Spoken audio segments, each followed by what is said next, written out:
وایو هندوان یو که مسلمان هندوان څو کسان یو شل کسان لږ تیز ګڼې که ما سره ښه دې سره څومره وخت نه یو شپږو میاشتو نه دې ماشومې ته ولې راغلي یې په څه شي بازاب کړي یې لوبه یې لګوله په تاسو یې خپې کې زخمیان یې کړی تاسو شل کسان یې زخمیان کړي که تاسو یې څوک زخمیان کړي شل واړه یې زخمي کړي نو دا دومره غټه پلوانه چې تاسو په خپې لاندې راتلی او تاسو یې زخمیان کولی دا خو وړه ماشومه و تاسو کې مشر څوک دی تاسو شلو کسانو هغه څه نوم دی کافر او څه نوم یې دی ها عمر یې څومره دی تاسو عمر څومره دی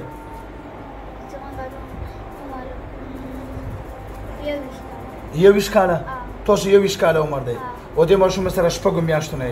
او دې ماشوم له تاسو څه تکلیف ورکوي نوکار څنګه په لګو ته ولګو په څنګه په لګو داسې غوښې ته تو او سوکار څنګه لګوي په سوکان نور په څه شي کوي پسینه باندې واه په څنګه واه په داسې په هي او نو بیا به داسې په کوو ها وعده کوو که دوکا کوو تاسو نور عاملانو سره وعده کړو نور مليانو سره دمګورو سره تاسو وعده کړو چې بیا به نه راځو ها ما سره وعده کو او که بیا دې په دانو کار ولا ګول یا په هغه وکړو بیا شاوټونه خبرې کنه ورته خایم لخوا چې بیا تاسو راغلو راځو نه او که بیا راغلی بیا به څنګه ظلم درڅ کوم ښه شل واړه به کلمه ووایو دا واړه ماشومه چې دا ماشومه بیا بازار نه کو ښه کلمه تېره کو بسم الله الرحمن الرحیم لا اله الا الله محمد رسول الله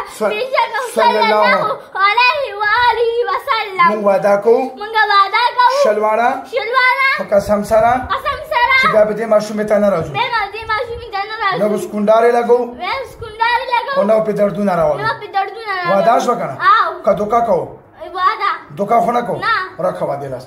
واچوه ګوتې شابه ټیټ ورته ټول بدن نه راودله شابه زور سره ورکو زور وځه څه نوم دی انفال څنګه بدن دی سپک دی که دروند دی